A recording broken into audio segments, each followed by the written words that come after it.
Welcome back in, folks, to Bleav in Rams. This is episode 138. I'm Jake Ellenbogen, joined here as always by my co-host Cameron Lynch, former Rams linebacker, and we are going to try to get you ready for the Rams and Chiefs game, because whether you like it or not, it's probably going to be on TV where you're located.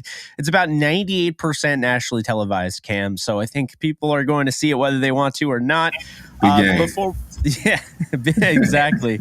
Before we get into it, be sure to subscribe, like, rate, review, comment, all that jazz on all your podcast platforms, whether that be YouTube or Spotify or Apple Podcasts, wherever you're listening to this. But let's dive into this little ad read I have here.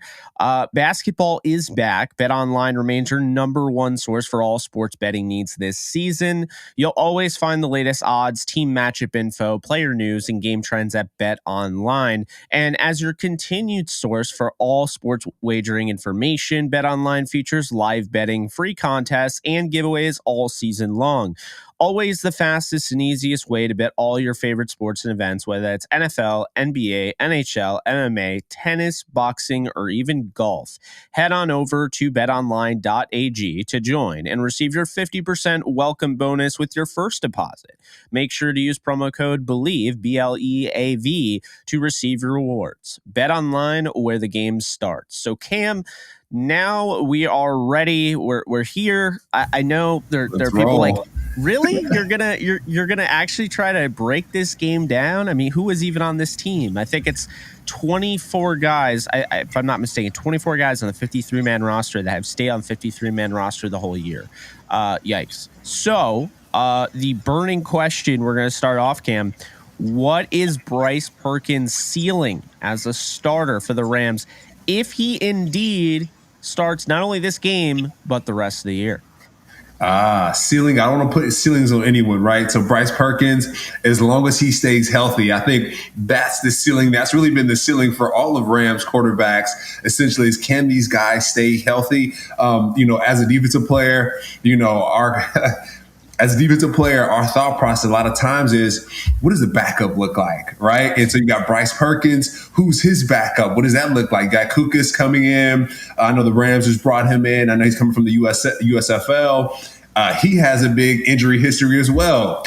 And so health is the most important thing, not only for Bryce Perkins, but just for the Rams organization. Having healthy quarterbacks will be the ceiling. Whether they can keep those guys healthy or not will determine how they finish strong on the season. We've been talking about that every podcast. If you listen back, for the Rams fans that have been listening, Chiefs fans, Saints fans, whatever fan you are, health of the quarterback is the most prominent and the most important item in this game of football right now. Oh, without a doubt. I mean, we are getting into the thick of things. This is week 12. Here's the facts, okay? The Chiefs have a game to win. We know that. But the Chiefs also have to protect Patrick Mahomes as well, which we'll get into. The Rams offense ranks 25th in DVOA. That might surprise some people that they're not worse than that. But I do think the last couple of games has kind of boosted them up a little bit in that department. The Chiefs defense ranks 22nd. So going into this game, Cam, I think Bryce Perkins is going to start. He's had the whole week of first team offensive reps. I know that Sean McVay is kind of like alluding to the idea. We haven't decided. No, you have. You're it's a little gamesmanship by the coach. I mean, it's coach speak. Like, he's trying to get, the other team in their head. What do we prepare for? What kind of player are we going to get? Because Wolford is mobile. Bryce Perkins is actually a running quarterback. He can run. He can make plays consistently with his legs. Then you have the likely 7th round rookie A.J.R. Curry starting at left tackle. I'm very excited for that. He blocked at right tackle at Michigan State, helped carve out a bunch of lanes in the run game for Kenneth Walker. So this is somebody that, I think could definitely help you in the run game. But is he going to be good in pass pro? That's a big thing. Or is he going to be able to protect, Bryce Perkins' blindside if he starts at left tackle, which it looks like he might. Hoping to see more of Tutu Atwell. Hoping to see more of Lance McCutcheon and Jacob Harris. To me, you're in this situation. You don't throw the towel in because the season is not over mathematically. Until it's over mathematically, like you have a 0.6% chance of making the playoffs. But believe it or not, I know a lot of people were rooting for the Lions, me included. That was probably the best of all worlds for the Rams. Okay. The Vikings already have that division on lockdown. So it's not like you had to root for the Patriots. The Vikings already have that division on lockdown. Then the Giants and Dallas game, that didn't really matter. One of those teams was going to lose, and that helps out the Rams just by virtue of schedule. But if we're really diving deep into it, the Lions' loss still somewhat keeps the Rams alive. Because they do have more wins than the Lions, or the Lions have more wins than the Rams. So that's something there, Cam, that I was thinking about. And I'm like, man, I don't want them to lose. But I was like, if the Rams have any shot of some Kurt Warner magic out of Bryce Perkins, I mean, you got to actually, I don't know, you got to hope, right? I mean, obviously, if you've already assumed that the game's over, the season's over, all that, fine. But, I think you can't throw in the towel, but you also got to give these young guys an opportunity, find a healthy balance. Yeah, like you said, give the young guys opportunity and also prepare for next year. I think we talked about in the last podcast, guys are playing now for next year. Is Aaron Donald, is he going to want to come back to a team that just throws in the towel? I don't think so. And so attracting free agents, that's going to be extremely important, how the Rams finish. And so we talk about the Chiefs. Talk about the Chiefs at the end of the day. That's like, it's like the David versus Goliath. The Rams and the Chiefs have, the Rams and the Chiefs have a history with prior games, great games. I know the Chargers and the Chiefs played last week. The Chargers pressure Patrick Mahomes. So I'm excited to jump into this breakdown because I see in some of the notes that we have not to pressure the Chiefs. I don't know, but from when I watched the football game last week, the Chargers and the Chiefs, the Chargers came after Patrick Mahomes, and he was in trouble that first half. And so I'm curious to see, when it comes to the Rams, bend don't break defense, what that looks like. If the Rams sit back this game like they did against the Saints, with Andy Dalton able to pick them apart come in the second half, I think Patrick Mahomes will do the same thing. So attacking Patrick Mahomes, double teaming Travis Kelce. It was funny. I was watching the game. At the end of the game, I was like, double team Travis Kelce. The guy had 3 touchdowns that game against the Chargers, right? Like hat trick. Double team him, pressure Patrick Mahomes. Those are my takeaways when it comes to playing the Chiefs. And then also too, we talk about some of those takeaways. Take the ball away. That's another takeaway, right? It's have takeaways. I think the Chargers did a great job of taking the ball away from the Chiefs a little bit that game. And so the Rams need to do that this game. Get some interceptions, get some turnovers, because if not, Perkins, you're going to see Kooks, you're going to see maybe a Riley Dixon. Riley Dixon played quarterback in high school. If you didn't know that, he played quarterback a couple of times for Syracuse football. So he's the punter for the Rams. And so if you could bring him in and play quarterback, we'll see. But at the end of the day, helping out the Rams offense by getting turnovers from the Chiefs is going to be extremely important. Oh, yeah. Well, I mean, without a doubt, I think, Cam, it all starts with running the football, though. We all know that. I mean, we've been talking about that. For whatever reason they cut Darrell Henderson, I still disagree with it. But it's time to make Kyren Williams the feature back, not Cam Akers. Akers was good, not great. I notice when he has a good game, everyone acts like he had a great game. When Henderson had a great game, it's a good game, that whole thing. Look, it's okay. He was a second-round pick. He's the highest pick in the last 5 years. But when I watch Kyren Williams, he's just a better runner. He had 6 yards per carry last week, or 5 yards per carry last week. Akers averaged 4.4. I think it's time to get Kyren involved. That's not throwing in the towel. I think he's the better running back right now. I think he's the guy that can bring more to the table. He can definitely help you out in pass pro. I think he makes the most sense to keep him going. Tutu Atwell, get the explosive plays going. Bryce Perkins can't throw the deep ball. He can. It's not going to be a Stafford ball, but he can throw it. And I think, if you try early on to maybe take that deep shot, Kansas City's defense, I think, is susceptible to getting burned over the top. I think L'Jarius Sneed is a very good corner that they got, as well as Trent McDuffie, a young corner there, and Joshua Williams. But it's a young secondary. You have L'Jarius Sneed, who's a 4th-round pick in 2020. Those guys were just drafted. McDuffie being in the 1st round and Joshua Williams being in the 4th. And then you have Justin Reed, who is a stud safety but they lost Juan Thornhill. So it's going to be between guys like Brian Cook and Deion Bush.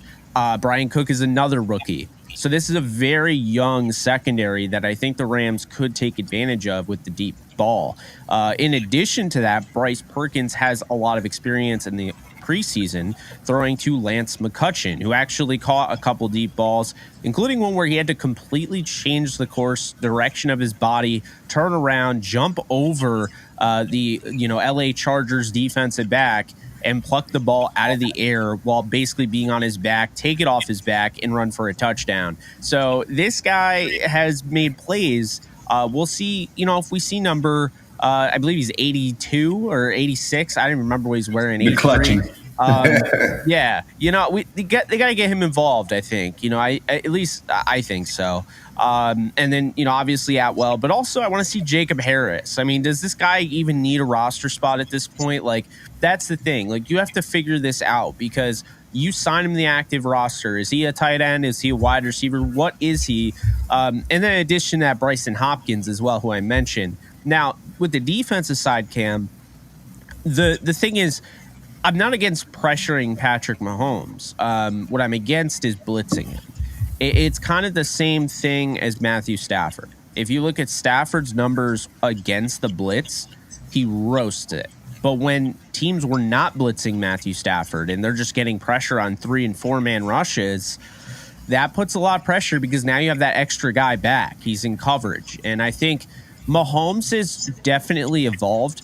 I'll say this, as controversial as this may sound, I thought Mahomes got very cocky and arrogant as a football player, not as a person, but as a football player, the way he used to throw the ball and everything last year. And I think that's why they weren't in the Super Bowl. I think he kind of took a step back in the sense he got very casual with the football, the no-look passes that don't even make any sort of sense.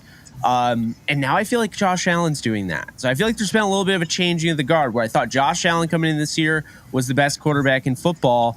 And now I feel like Patrick Mahomes has clearly taken that mantle over again. And now Josh Allen's in that I'm going to put the team on my back and be, cocky, arrogant, and flashy on the field. And I feel like Mahomes has settled down.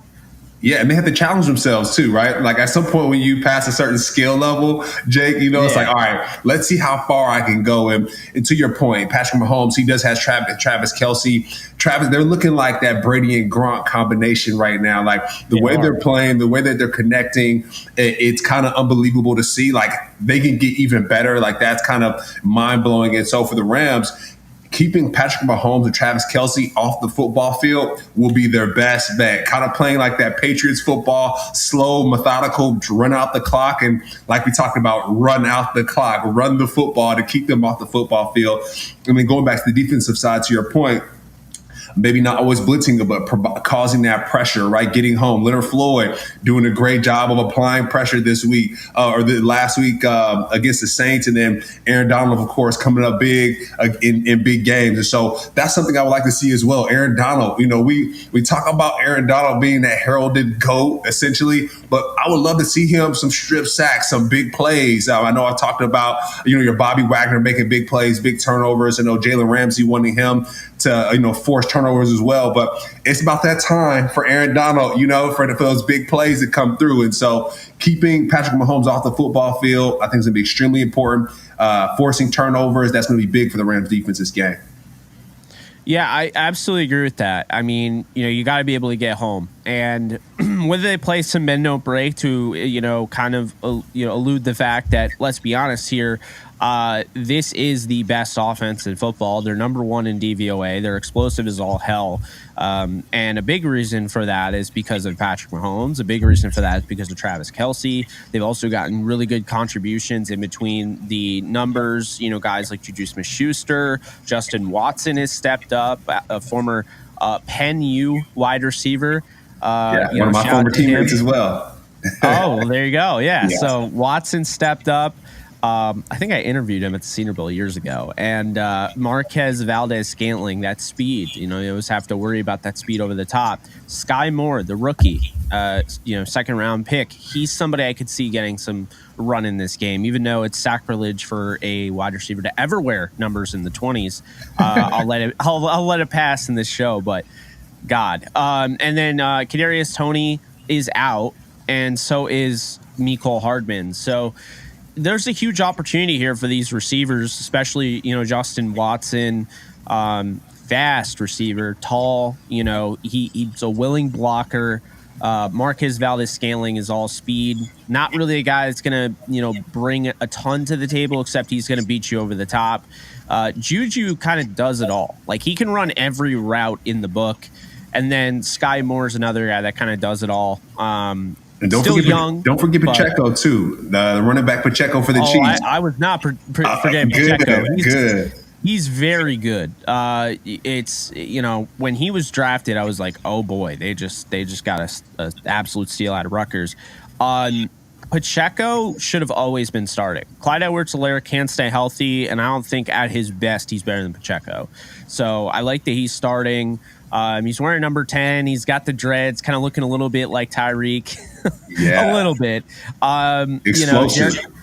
Very, very explosive. Jerick McKinnon is another guy that can help you in the passing game. And then Ronald Jones, I don't know if he's ever going to play for this team, but I think he could really help them. We've talked about him on the podcast. Now, the Rams probably could have been a team that would have gone after him if he was released. That never happened. Unfortunately, he wanted to be. Never happened. He might not want to be now, even though he's not playing. He might be winning a ring. So I don't know if I'm getting out of that. Yeah. You got guys like Noah Gray and Jody Fortson, who they also use at the tight end spot. But I really want to key in on Isaiah Pacheco. You brought him up. Very explosive player. He's not like super, super fast either. Like, I don't think he ran like a ridiculous 40 time, but he makes guys miss, breaks tackles, slips out of tackles, can help you in the passing game. They were talking about him, being a legit receiver at one point. So this is a guy that, I think really brought some life to this running back room. And he's the return man too. He's the return man too. And that, for me playing back in the day, right, not too long ago, but the return man playing running back, like that's dangerous. That means they have true speed. And a lot of time, you look at that 40, like, oh, they didn't run that fast. But if a special teams coordinator trusts someone to be the return man, best believe they have wheels. Best believe they can turn it on. When the game is cut on between those white lines, best believe they can go for sure. And also, it's game speed versus like athletic, like testing speed. I think it's completely different. You run naturally when you're running in a game.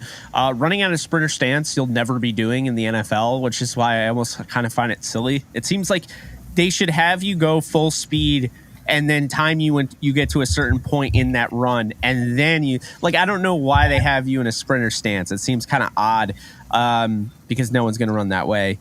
As far as the Chiefs go, I really do think that, the thing that I worry about the most is not necessarily Patrick Mahomes, because that's already something that that's built in, right? You already worry about that. Even if you have the best defense in the league, Mahomes can beat you. But what I worry is the recent injury of A'Shawn Robinson. He tore his meniscus, and for those of you who don't know, he has been outstanding in the run defense department, and now he's out, and I feel like this is probably a bad matchup down with him out. I really like Marquise Copeland, but just having that giant body in the trenches like that, I think Pacheco might be able to have a decent game against this team, because I know that, you look at Alvin Kamara last week, he had some runs where, he did some things, but the Rams kind of held him in check. They used him more in the passing game to get him out, like we talked about that they would. But he didn't dominate them. And I thought, really they've done a nice job against the run all year. And, I think they could do it again, but it's going to be a serious test without, A'Shawn Robinson. And he does not get enough credit. I don't necessarily know if he'll be back after the year. But he's a damn good run defender. And, this is one of those things where guys who, you kind of took for granted throughout the year, they're going to start they're going to start showing their weight. And, even when they're not on the field, you'll start to see things start to kind of crumble a little bit. Hopefully that's not the case, but if this is the game where Pacheco has 100 yards, I won't be shocked. Yeah, and if the Chiefs are smart, they would go back to that Panthers game against Christian McCaffrey, what he did against the Rams. If anyone's smart, if the Saints are smart, you would think they'd do some of those similar plays. But Pacheco, I feel like, has a speed like Christian McCaffrey. Christian McCaffrey return punts, return kickoffs. So they're both dynamic athletes, and so if the Chiefs use him like they did, like the Panthers did, Christian McCaffrey, the Rams could be in some trouble. So going back, watching that film and saying, hey, let's correct some of these mistakes, on the edge. The corners kind of gave up that anchor. Some of the defensive linemen gave up that anchor because the Panthers were able to stretch the line of scrimmage for the Rams. So I think coming up with a different game plan. And then also, like you mentioned, Patrick Mahomes, he's going to bring his own piece to the game. But take it one step further, the coaches, Andy Reid, just that coaching staff, that Hall of Fame coaching staff that the Chiefs have, the Rams are going to have to come everything, offense, defense, special teams, and coaches, the cooks, the chefs, the security, everyone's going to have their best week this week to beat the Chiefs. I mean, literally everybody's going to have to be on their P's and Q's this week because if not, the Rams are in trouble. I know you mentioned a 6% chance to possibly make the playoffs, right? Like, this game against the Chiefs is going to determine. The Chiefs are going to be in the Super Bowl, like possibly. Let's just put it down there right now. Yeah, Bills, Chiefs, whatever that looks like. So this is going to show the Rams, hey, how are we matching up against the best in the world? What does that look like? Are we going to be double teaming Travis Kelce, or are we going to sit back and play bend don't break and allow him to chew us up, right? Like, what is that going to look like? And so for Raheem Morris, he's going to have to call his best calls this week. Sean McVay's going to have to call his best calls this week because this is the best team in the NFL. Yeah, and desperate teams are dangerous, but the Rams have just never really felt dangerous at all at this point this season. It is interesting because if they were ever going to win a game, I would assume it would be this one, the one that no one expects them to win. Even I'm probably not going to pick them to win. The season's over if they lose this. Like, they have a 0.6% chance right now. If they go 4-8 or 3-8 or whatever, the season's over. X factors for this one, Cam, for Rams Chiefs on each side of the ball. I'm going to start off with the Rams offense. I mean, I'll be honest. I think a big X factor in this one's Kyren Williams. I think it's really going to be based on how well he can run the ball, how much they can use him in the passing game. You got to be able to keep up with their scoring because you have to assume the defense, they got off to a great start. Last game, first half, they folded in the second. You have to assume that they're not even going to be good in the first half. You need to score every single time you touch the ball. And so I think the best way to do that is keep Kyren Williams on the field, allow him to get going in the run game, allow him to get going in the receiving game, open up the deep ball after that because now they have to come in and, now they're not playing back as much. You have to basically, over the course of the game, it has to be a process of, making the Chiefs respect your wide receivers, respect your passing attack, respect the fact that, look, Bryce Perkins isn't just going to run all over you. He'll throw over you too. He made a really nice throw to Tyler Higbee over the seam. That was a hell of a pass. The placement on that, I think he's going to have a couple of those wow throws in this one. I also think he's going to run a lot in this game, but it starts with Kyren Williams. The defense for the Rams, I'm going to say this right now. I don't know if he's going to play, but I think if he does play, if he does get an opportunity, I think there's a big gash opportunity for Patrick Mahomes in the deep secondary with the safeties. I'm hoping Russ Yeast plays. I've seen some good things out of him. He's been outstanding on special teams. He needs to take over for Taylor Rapp's stat, like 100%.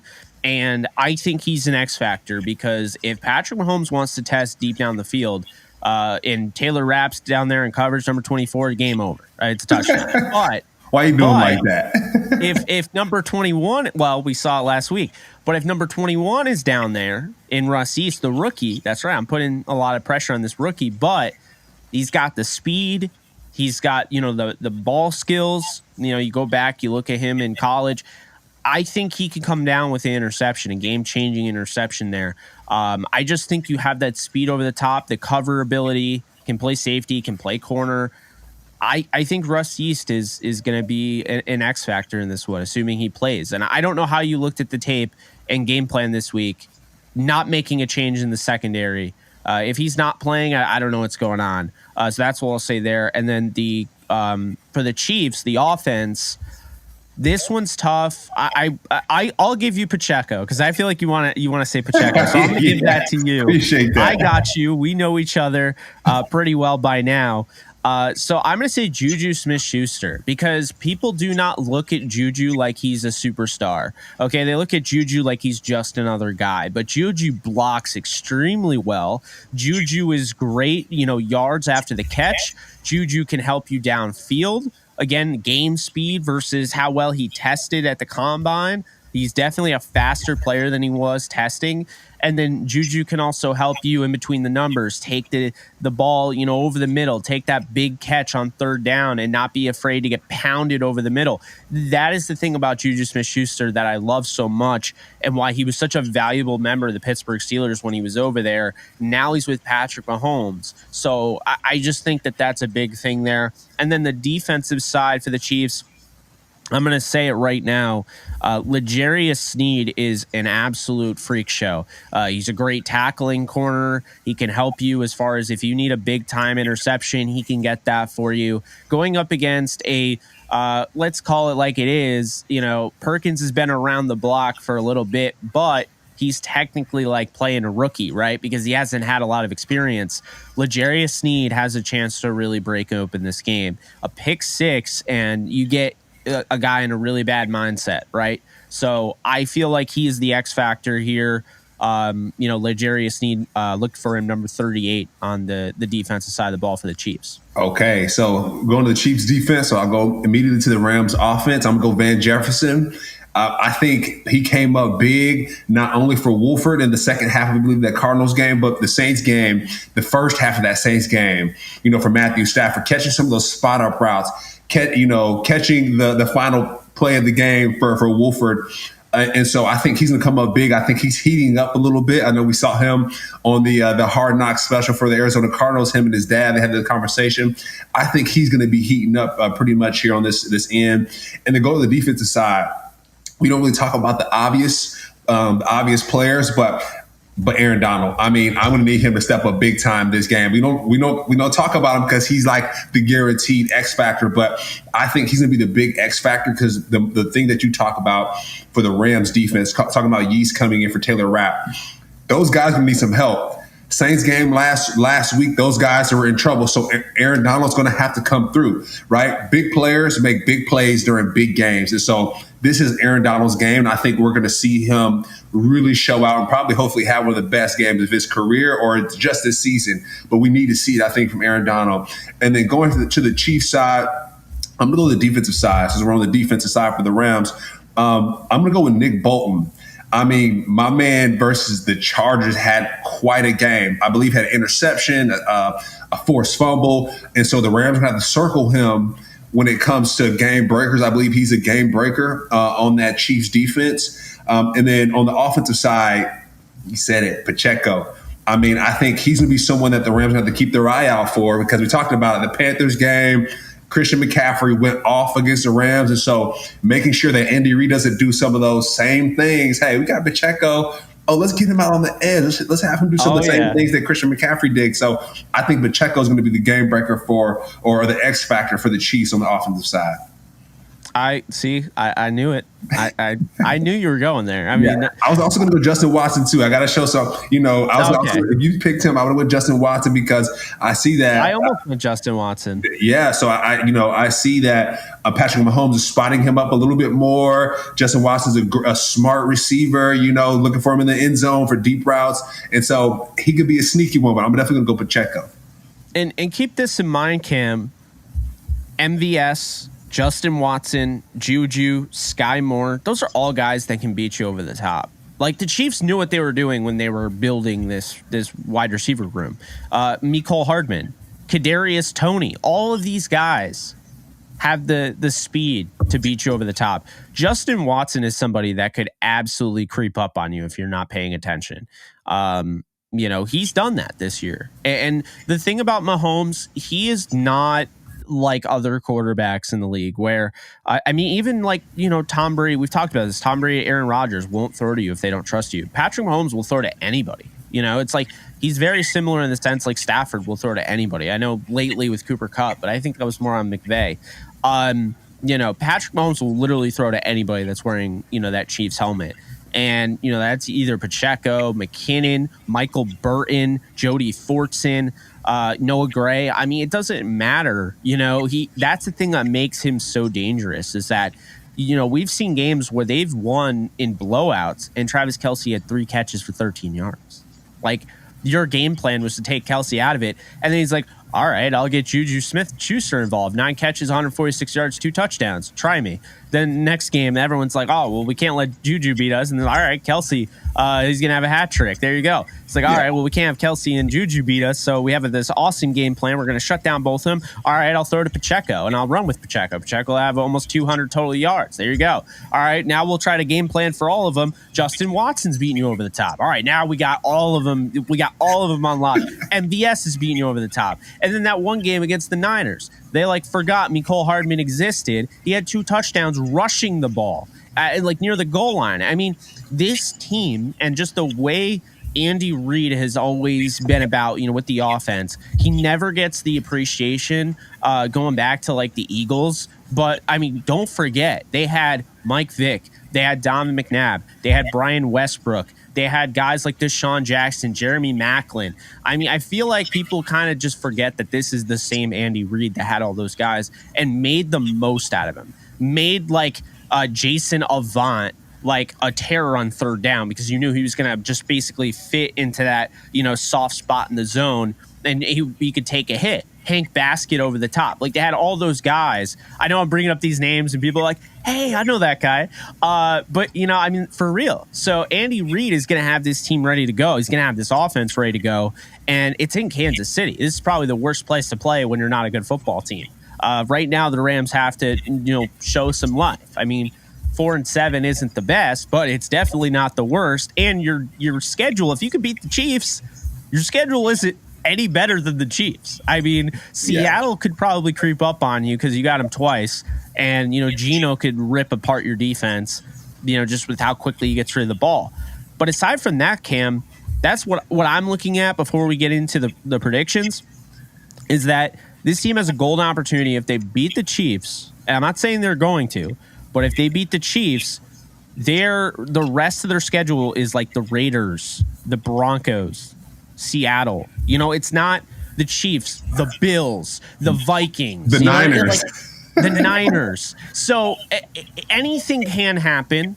Anything will happen in the NFL. And keep in mind, if the Rams beat the Chiefs, 10-7 is still possible. They had to win 6 straight last year. So they've done it before. They have just a bevy of injuries. So no one is expecting that. But if anybody's going to do it, wouldn't it be Sean McVay?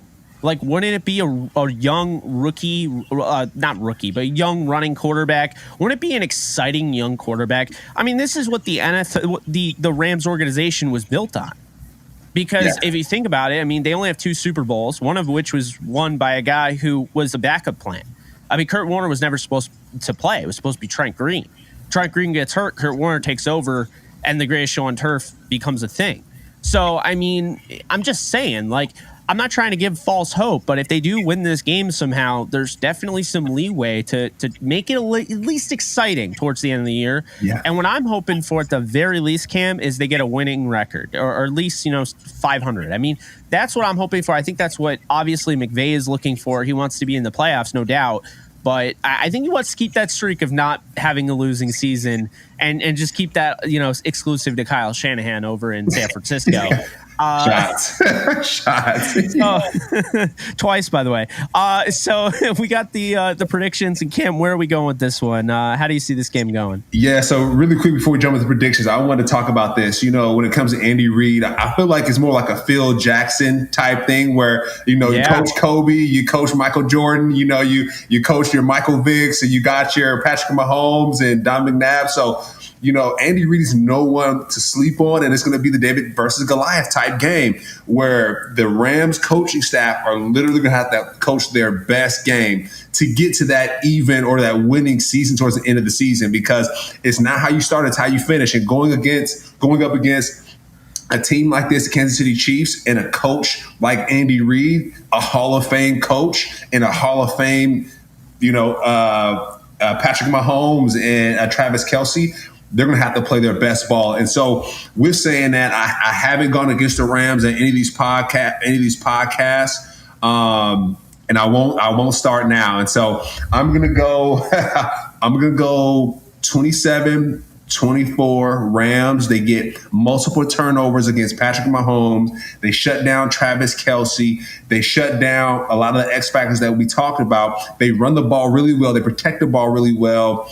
And they come with the dub. So I know I'm a big dreamer. I dream big each day, but that's going to be my prediction. 27-24 Las Ramos. Let's go.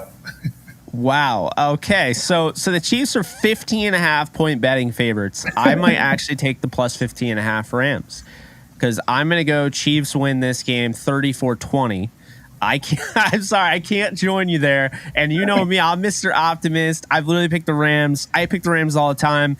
I don't see how they win this game besides anything other than it has to happen because it makes no sense.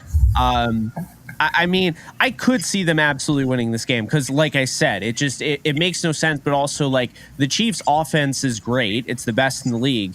But if they have a bad day, it's like a bad shooting performance. I mean, like, my Kansas Jayhawks yesterday, basketball-wise, they're playing Tennessee in their little mini tournament championship game. They forced 24 turnovers on Tennessee. There we go. They forced 24 turnovers on Tennessee. They lose by 15. Like, they couldn't shoot. They shot like 32% of the field. So, I do see what you're saying because, like, if Kansas City just can't shoot, or in this case can't score, just has a bad day where, like, Mahomes is missing throws and whatnot. Like, I mean, you're hoping for, like, an anomaly type of game for Mahomes, but it's certainly possible. It's any given Sunday. And I could see if that's the case and the defense shows up, and the defense has been really good more often than not this year. I think they're just really stretched out with how many plays that they've played, mentally stressed out because they're doing, they know they should probably be a winning team right now, and the offense has kind of held them back. But then the offensive side, it's like if there was any time to start get going, it's now. And with Bryce Perkins with a full week of preparation, I saw how many people were like, put in Bryce, and then he finally gets his chance last week, and everyone's like, yeah, Bryce ain't it. I'm like, how do we know he ain't it? Like, for real. Like, the guy didn't even play a full week of practice with first team. So this guy's never really had to prepare as a starter. This week he has. Let's see what he does with a full week of preparation against a mediocre at best defense that has some stars on it. Like you said, you talk about a Nick Bolton, a guy who I think they drafted either before or after Tutu Atwell. So that's something. Nick Bolton, George Karlaftis, the rookie, first round pick, Chris Jones. You always have to know where Chris Jones is at all times. Frank Clark. There are guys in this secondary, L'Jarius Sneed I mentioned, that could cause fits, but it's not a great defense. It's not. It's mediocre, maybe a little bit better than mediocre, but it's not a great defense. And so I definitely think there's a chance there. I agree. At least in my opinion.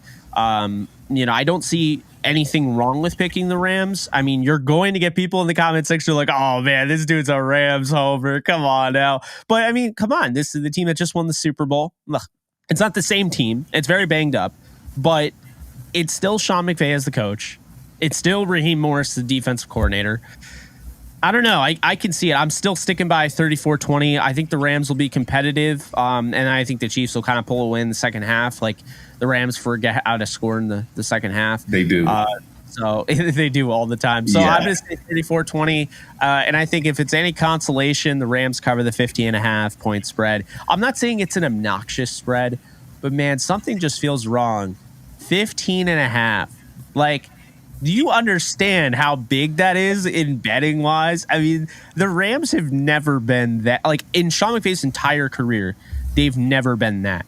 ESPN is teamrankings.com is projecting a 30 to 13.6, 30.0 to 13.6 game.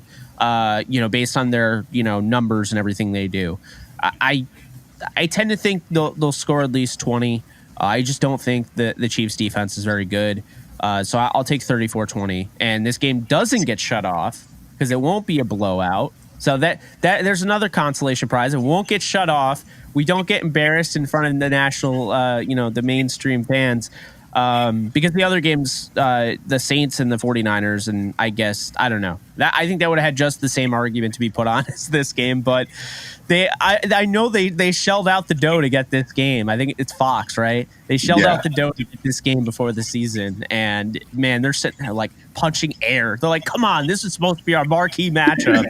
Now, we had the freaking Super Bowl champions and the team. Like, we had the battle of the dynasties if this worked out the way we thought, preseason, because there's only 3 teams, Cam, that have won a Super Bowl in the last 4 years. And that's the Rams, Chiefs, and Patriots. And there's only 3 teams that have been in the Super Bowl twice in the last 4 years, is what I meant. There's real quick, Jake, I want to go back to your point for the Rams to do well in this game.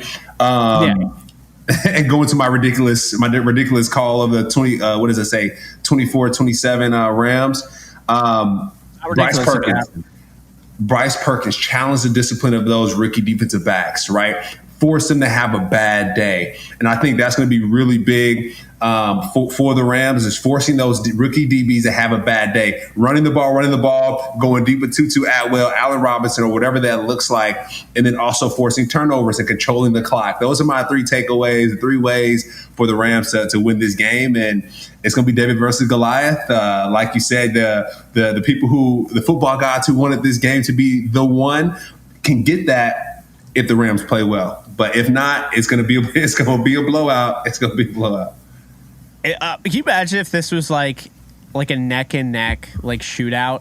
There'd just be something about these 2 teams, man. Every time they get together, it just seems like it. So we'll see. The last time these 2 played, as we know, it was the Monday Night Football game in 2018, 54-51. We were robbed then of a rematch that would have been the Super Bowl, the Rams Chiefs, because, well, D Ford forgot that he was offsides. It was on the other side of the field. Tom Brady threw an interception on the exact opposite side of the field, but a penalty, I guess, is a penalty.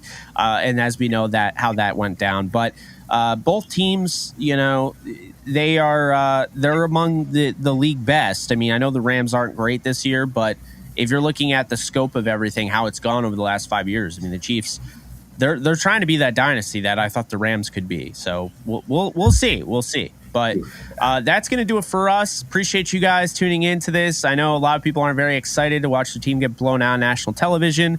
But over here, we don't think it's going to be much of a blowout. I mean, I think it's going to be competitive. I think the Chiefs pull away. That's not necessarily a blowout. And 34-20, I think any Rams fan would sign up for, because that shows they actually put points on the board. I think every Rams fan would sign up for Cam's prediction. So 27-24, sign me up. The over-under's 42. So I don't know about that one, but that's going to do it. So I'm Jake Ellenbogen. He's Cameron Lynch. Be sure to follow him at Cameron Lynch 50. Follow me at JK Bogan. Be sure to like, subscribe, comment, rate, review, all that jazz. And that's going to do it. You guys take care, and we'll be back to basically break down how the game went. Hopefully it's not an absolute bloodbath, and hopefully it's quite the exciting little thing. But that's it. You guys take care. Peace.